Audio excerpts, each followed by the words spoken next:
The Old Woman Who Lost Her Dumpling. A story from Japan. Dedicated to Poppy and Felix. Long, long ago, there was a funny old woman who liked to laugh and to make dumplings from rice flour. One day, while she was preparing some dumplings for dinner, she let one fall, and it rolled into a hole in the earthen floor of her little kitchen and disappeared. The old woman tried to reach it by putting her hand down the hole, and all at once the earth gave way, and the old woman fell in. She fell quite a distance, but was not a bit hurt. And when she got up on her feet again, she saw that she was standing on a road, just like the road before her house. It was quite light down there, and she could see plenty of rice fields, but no one in them. How all this happened, I cannot tell you, but it seems that the old woman had fallen into another country. The road she had fallen upon sloped very much, so after having looked for her dumpling in vain, she thought that it must have rolled further away down the slope. She ran down the road to look, crying, "My dumpling! My dumpling! Where is that dumpling of mine?" After a little while, she saw a stone jitso standing by the roadside. A jitso is a statue, usually of a Buddhist monk, with a round, cute and smiling face. Jitsos are protectors of children, including unborn children, and also look after women and travellers.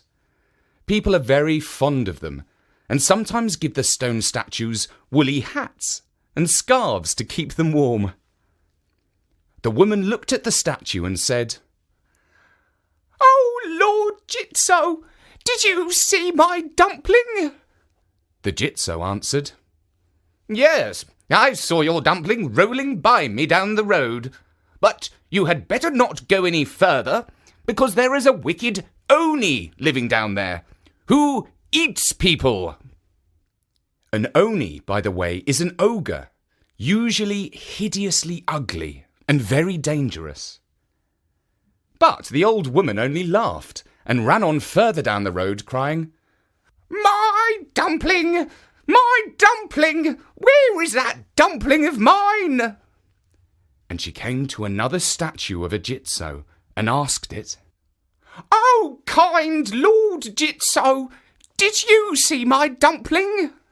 And the jitso said, "Yes, I saw your dumpling go by a little while ago. But you must not run any further, because there is a wicked oni down there who eats people." But she only laughed and ran on, still crying out, "My dumpling! My dumpling! Where is that dumpling of mine?" And she came to a third jitso and asked it, "Oh, dear Lord Jitso, did you see my dumpling?" But the jitso said, "Don't talk about your dumpling now. Here is the oni coming. Sit down here behind my sleeve and don't make any noise." Presently the oni came very close and stopped and bowed to Jitso and said, "Good day, Jitso-san." Jitso said good day too, very politely.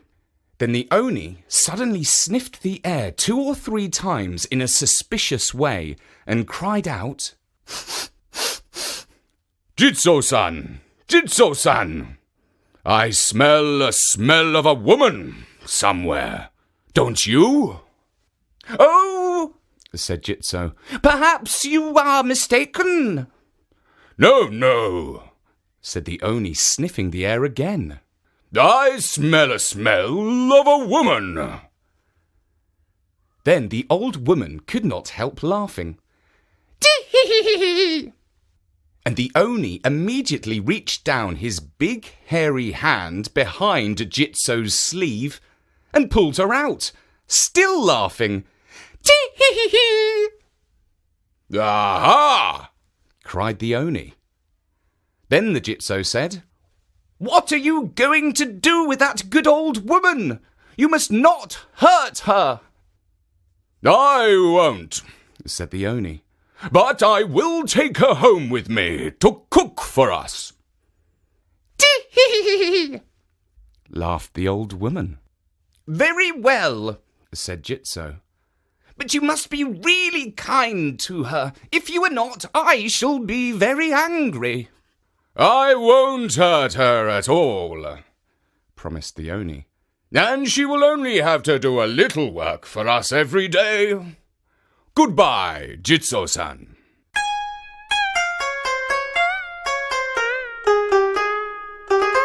Then the Oni took the old woman far down the road till they came to a wide, deep river where there was a boat. He put her into the boat and took her across the river to his house. It was a very large house. He led her at once into the kitchen and told her to cook some dinner for himself and the other Oni who lived with him. And he gave her a small wooden rice paddle and said, "You must only put 1 grain of rice into the pot, and when you stir that 1 grain of rice in the water with this paddle, the grain will multiply until the pot is full." So the old woman put just 1 rice grain into the pot, as the Oni told her, and began to stir it with the paddle. And as she stirred, the 1 grain became 2, and then 4, then 8, then 16, then 32,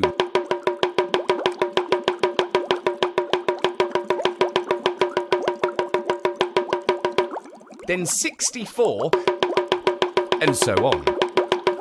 Every time she moved the paddle, the rice increased in quantity.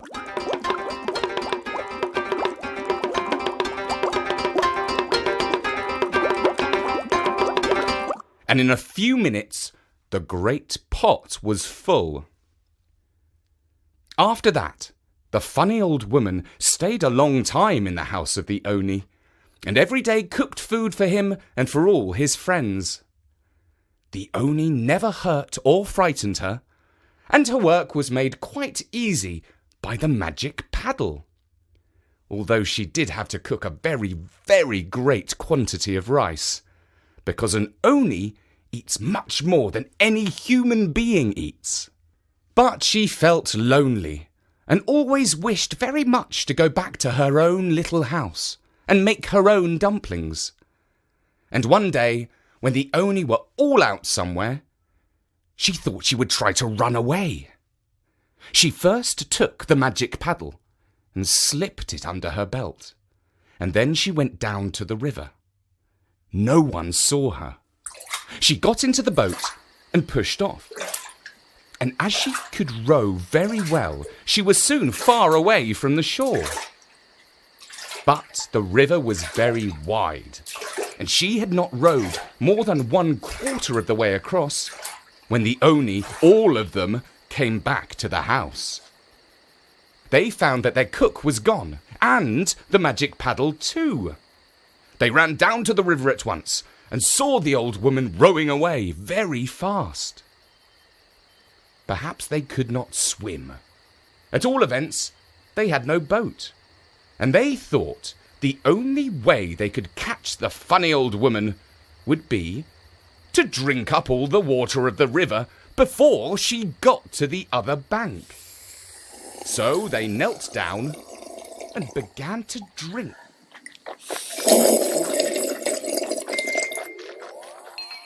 So fast that before the old woman had got halfway over, the water had become quite low.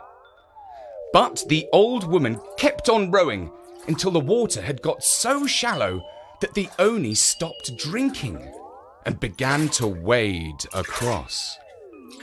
Then she dropped her oar, took the magic paddle from her belt, and shook it at the Oni, and made such funny faces that the Oni all burst out laughing.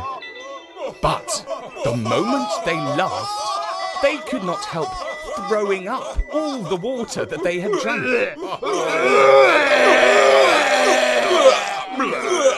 And so the river became full again.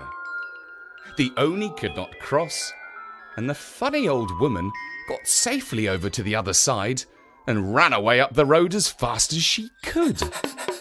She never stopped running until she found herself at home again. After that, she was very happy, for she could make dumplings whenever she pleased. Besides, she had the magic paddle to make rice for her. She sold her dumplings to her neighbours and travellers, and in quite a short time, she became a funny, old, wealthy woman.